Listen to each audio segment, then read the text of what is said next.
Hit हो जाता है। अब मैं आपको एक्सप्लेन करूंगी snow white and the huntsman part 2। इस पार्ट में जो टाइम दिखाया गया है, जो स्टोरी बताई गई है, वो पार्ट 1 से भी पहले की है। यानी जब उस बुरी रानी ने स्नो वाइट के फादर से शादी से पहले भी किसी और किंग को मार दिया था और उसके किंगडम पर कब्जा करके रह रही थी अपनी बहन के साथ। उसकी बहन अपने किसी सर्वेंट के साथ एंगेज थी, लेकिन वो बुरी रानी अपने मैजिक से पता करके उसे बताती है कि वो अच्छा नहीं है, वो तुम्हें धोखा दे देगा। लेकिन फिर भी रानी की बहन कहती है कि मैं उसका इंतजार करूंगी। अब आखिरकार रानी की बहन की बेटी पैदा होती है। उसको उसी सर्वेंट का लेटर आता है कि नीचे ग्राउंड में आओ, हम भागकर शादी कर लेते हैं। रानी की बहन सोचती है कि मैं उससे शादी करके अपनी बेटी के पास वापस आ जाऊंगी, तो वो अपनी बेटी को ऊपर उसी रूम में छोड़कर नीचे ग्राउंड में आती है, लेकिन देखती है कि उसकी बेटी के रूम में आग लगी हुई है। वो भाग कर उस रूम में वापस जाती है तो देखती है कि वही सर्वेंट जो कि उसकी बेटी का बाप था, उसने उस पूरे रूम में आग लगा दी है। और वो कहता है कि मैं नहीं चाहता था कि हमारी बेटी इस दुनिया में आए। रानी की बहन रोने लगती है और उसमें ऐसी पावर थी कि वो किसी भी चीज को आइस बना सकती थी। वो सर्वेंट को आइस में बदलकर नीचे गिराकर तोड़ देती है। रानी की बहन जिसका नाम फ्रेया था, वो रानी को और वो किंगडम छोड़ के कहीं और आ जाती है और वहाँ पर अपना आइस किंगडम बना लेती है। उसने वहाँ पर हर चीज बर्फ से बना रखी थी और सब उसको आइस क्वीन के नाम से जानने लगे थे। वो उस जगह के सारे बड़े लोगों को मारकर उनके बच्चे अपने कैसल में ले आती है ताकि उनकी ट्रेनिंग करके उन्हें हंट्समैन बना सके। वो उनसे कहती है कि तुम लोग बड़े हो भी जाओ तो कभी किसी से प्यार नहीं करोगे। रानी की बहन एक एक करके सब किंगडम्स पर कब्जा करने लगती है और इस दौरान जिन 2 हंट्समैन ने उसकी मदद की, उसमें से एक वही हंट्समैन होता है जो कि पार्ट 1 में दिखाया गया है। दूसरी एक फीमेल हंट्समैन। वो दोनों एक दूसरे को पसंद करने लगते हैं। अब उन दोनों को तो ये पता था कि फ्रेया के मुताबिक प्यार करना या शादी करना मना है, तो वो प्लान करते हैं कि हम सुबह सुबह इस किंगडम से भाग जाएंगे। और ये सारी बातें फ्रेया सुन लेती है अपने स्पाई आउल के जरिए। जैसे ही सुबह होती है, बाकी हंट्समैन उन दोनों को घेर लेते हैं। फ्रेया कहती है कि अगर तुम लोग मिलना ही चाहते हो तो इन सब हंट्समैन को मार गिराओ, अगर तुम इन्हें हरा सके तो तुम लोग जा सकते हो। अब क्योंकि वो काफी स्ट्रॉन्ग हंट्समैन थे दोनों, तो वो सब हंट्समैन को अटैक करते जाते हैं, लेकिन फ्रेया से ये बर्दाश्त नहीं होता। उनके दरमियान आइस की एक दीवार बना देती है, जिसकी दूसरी तरफ से उस फीमेल हंट्समैन पर कोई और हंट्समैन अटैक कर देता है और वो हंट्समैन जो उसे पसंद करता था, वो उसे बचा ही नहीं पाता और रोने लगता है कि तभी उस पर अटैक करके भी उसे बेहोश कर दिया जाता है और दरिया में फेंक दिया जाता है। अब सीन चेंज होता है और हम देखते हैं पार्ट 1 के आगे की स्टोरी, जब स्नो वाइट क्वीन बन चुकी है और इस बात को रानी की डेथ को 7 साल गुजर चुके हैं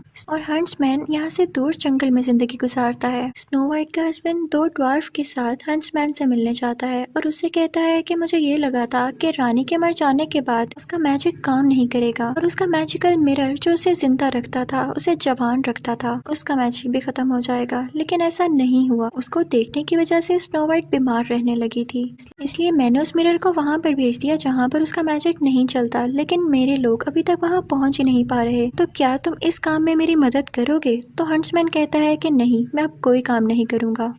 उनकी बातें फ्रेया का स्पाई आउल भी सुन रहा होता है। हंट्समैन उस पर अपनी एक्स दे मारता है, जिससे उसे पता चलता है कि बर्फ का आउल फ्रेया का ही है।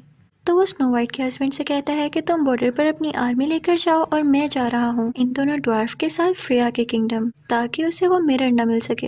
हंट्समैन जब रास्ते में जा रहा होता है तो उसे वही लोग मिलते हैं जो कि स्नो वाइट के हस्बैंड ने उस मिरर को ढूंढने के लिए भेजे थे और वो मरे होते हैं अपने ही एरोस से, और ये उस मिरर ने ही करवाया होता है। लेकिन किसी एक में किसी दूसरी आर्मी का एरो होता है। तो हंट्समैन समझ जाता है कि यहाँ पर कोई और भी आया था। फिर वो तीनों थक कर एक जगह पर आराम करते हैं और तभी वहाँ पर फ्रेया की आर्मी के 3 हंट्समैन आ जाते हैं जो स्नो वाइट के हंट्समैन पर अटैक करने लगते हैं और उसे नीचे गिराकर मारने ही वाले होते हैं। तभी एक शैडो आकर उसे बचा लेता है और वो शैडो कोई और नहीं बल्कि वही फीमेल हंट्समैन थी जिसे ये हंट्समैन पसंद किया करता था। उसका नाम था सारा, जो कि इस पार्ट की मेन कैरेक्टर भी है। वो हंट्समैन को अटैक करके बेहोश करके उसे बांध देती है और जब उसे होश आता है तो वो सारा से पूछता है कि ये तुमने क्यों किया और तुम जिंदा कैसे बच गई। तो सारा कहती है तुम कैसी बातें कर रहे हो, मुझे मारा कब गया था, मुझे तो तुम पर गुस्सा है जो मुझे छोड़कर भाग गए। इनफैक्ट यहाँ पर ये रिवील होता है कि जब फ्रेया ने उनके दरमियान आइस की दीवार खड़ी कर दी तो उन दोनों को अलग अलग विजन्स दिखाए गए। हंट्समैन को ये दिखाया गया कि सारा को मार दिया गया है, जबकि सारा को ये दिखाया गया कि हंट्समैन भाग गया है उसे छोड़कर। सारा उसे बताती है कि उसके जाने के 7 साल बाद तक फ्रेया ने मुझे कैद रखा और जैसे ही मैं आजाद हुई मैं तुमसे बदला लेने के लिए यहाँ पर आ गई। हंट्समैन कहता है कि तुम फ्रेया से बदला लो और अगर उसके पास वो मिरर आ गया ना तो वो बहुत पावरफुल हो जाएगी और उसे हराना नामुमकिन। तो सारा और हंट्समैन खुद ही मिरर ढूंढने निकल पड़ते हैं।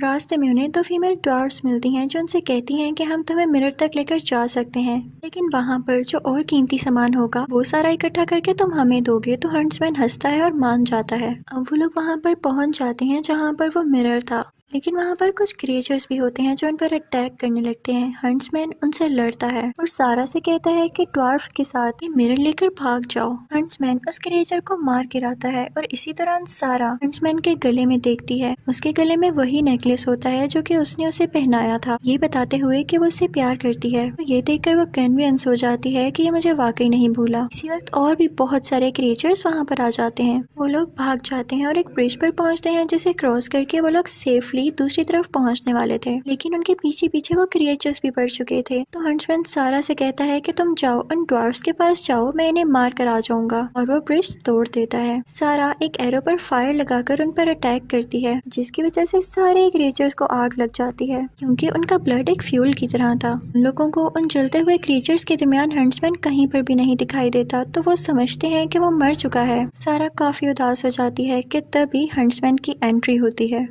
वह ठीक ठाक और जिंदा था। फिर वो लोग सेफली जंगल की तरफ आ जाते हैं और सारा और वो हंट्समैन अपने दिल की बात क्लियर करते हैं कि असल में वो दोनों गलत नहीं थे, बल्कि फ्रेया गलत थी, और उनमें फिर से दोस्ती हो जाती है। अगली सुबह जंगल में जब सारे लोग सो कर उठते हैं तो वहाँ पर फ्रेया की एंट्री होती है, जो कि अपनी आर्मी के साथ वहाँ पर आई थी और हर चीज फ्रीज होती जा रही थी। फ्रेया ये सब पर रिवील करती है कि मैंने ही सारा को भेजा ताकि उसके जरिए वो इन लोगों तक और मिरर तक पहुँच सके। फ्रेया सारा को ऑर्डर देती है कि तुम हंट्समैन को मार दो, ये प्रूव करने के लिए कि प्यार व्यार कुछ नहीं होता, और सारा ऐसे ही करते हुए हंट्समैन पर एक एरो चला देती है, जिसकी वजह से हंट्समैन नीचे गिर जाता है और फिर वो सारा फ्रेया की आर्मी के साथ वहाँ से चली जाती है। उसके जाने के बाद बाकी बचे हुए 2 ड्वार्फ उस हंट्समैन का एरो निकालते हैं तो वो उठ खड़ा होता है। उसे कुछ भी नहीं हुआ था क्योंकि सारा ने उसे उसी जगह एरो मारा था जहाँ पर उसका नेकलेस था। तो वो बहुत खुश होता है कि सारा मुझे चीट नहीं कर रही, बल्कि वो रानी को ही ट्रिक कर रही है। हंट्समैन और बाकी 2 ड्वार्फ हिरणों पर बैठकर उस तरफ निकल जाते हैं जहाँ पर फ्रेया गई थी।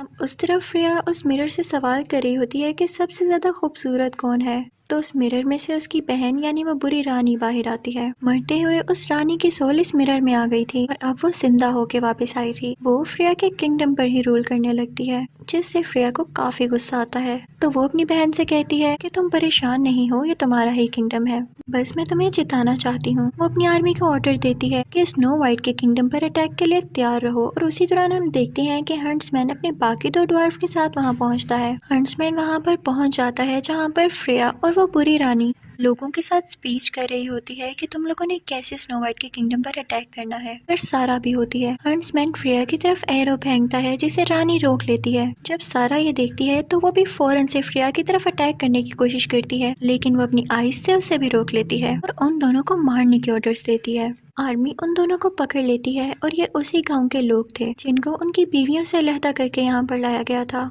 हंट्समैन उनसे कहता है कि फ्रेया सिर्फ अपने मकसद के लिए तुम लोगों को यूज कर रही है, तुम्हारी फैमिली से अलग करके तुम्हें ये बात समझ क्यों नहीं आती। जब वो आदमी उन्हें मारने वाला होता है तो वो उन्हें मारने की बजाय उनकी चेन पर स्वर्ड मारता है, जिनसे उनकी चेन टूट जाती है और वो आजाद हो जाते हैं। लेकिन इस वजह से उन लोगों को भी पकड़ लिया जाता है जो कि उनका साथ देना चाहते थे। रानी उन सब लोगों को मारने लगती है, लेकिन तभी फ्रेया के दिल में ममता जागती है। उसे अपनी खोई हुई बेटी याद आने लगती है और उसे याद आता है कि इनमें ऐसे भी लोग हैं जिनको मैंने पालकर बड़ा किया है, ऐसे बच्चे जिनको मैंने ट्रेनिंग दी है। उसे लगता है कि सारे उसी के बच्चे हैं, तो वो उन्हें बचाने के लिए आइस की एक वॉल बना देती है। उसकी ये हरकत देख के वो बुरी रानी ये रिवील करती है कि जैसे तुमने शीशे से सवाल किया ना कि सबसे ज्यादा खूबसूरत कौन होगा, तो उसने मेरा नाम लिया, लेकिन जब तुम्हारी बेटी पैदा हुई और मैंने शीशे से सवाल पूछा कि सबसे ज्यादा खूबसूरत कौन होगा, तो उसने तुम्हारी बेटी का नाम लिया। जिसे सुनकर मुझे बहुत गुस्सा आया कि कोई मेरे से ज्यादा खूबसूरत कैसे हो सकता है। तो मैंने तुम्हारी बेटी के फादर यानी तुम्हारे सर्वेंट को पोजेस कर दिया अपने मैजिक से कि वो तुम्हारी बेटी को मार दे, और मैंने तुम्हारे दिल को भी आइस कर दिया ताकि तुम भी जालिम बन जाओ। तो ये सुनकर फ्रेया रोने लगती है कि आप ऐसा कैसे कर सकती हैं, आपके दिल में जरा रहम नहीं आया। तो वो बुरी रानी कहती है कि नहीं, और इसी के साथ वो उसके शोल्डर में स्टैब कर देती है और इस अटैक की वजह से वो आइस वॉल टूटने लगती है। अब वो हंट्समैन और सारा फौरन से जाते हैं उस बुरी रानी से लड़ाई करने के लिए। फ्रेया फौरन से अपनी बहन को गले लगा लेती है ताकि वो आइस में बदल जाए, लेकिन वो बुरी रानी उस पर फिर से अटैक करके उसे गिरा देती है। हंट्समैन मुसलसल उस बुरी रानी पर अटैक कर रहा होता है। अब नीचे गिरी हुई फ्रेया अपनी बहन के दिए गए धोखे से टूट चुकी होती है, तो अपनी थोड़ी सी बाकी बची हिम्मत से उस शीशे को आइस का बना देती है, जिससे वो सख्त हो जाता है। और हंट्समैन फौरन से उस शीशे पर अपनी एक्स फेंकता है, जिससे वो शीशा टूट जाता है। अब क्योंकि वो बुरी रानी भी मिरर से ही बनी थी, उसी से बनकर बाहर आई थी, तो वो भी टूटने लगती है और फाइनली वो यहाँ पर मर जाती है। दूसरी तरफ फ्रेया भी मर रही होती है। वो इमेजिन करती है जैसे वो दोबारा से जवान हो और उसके हाथ में उसकी प्यारी सी छोटी सी बेटी हो, यानी उसकी सबसे बड़ी ख्वाहिश थी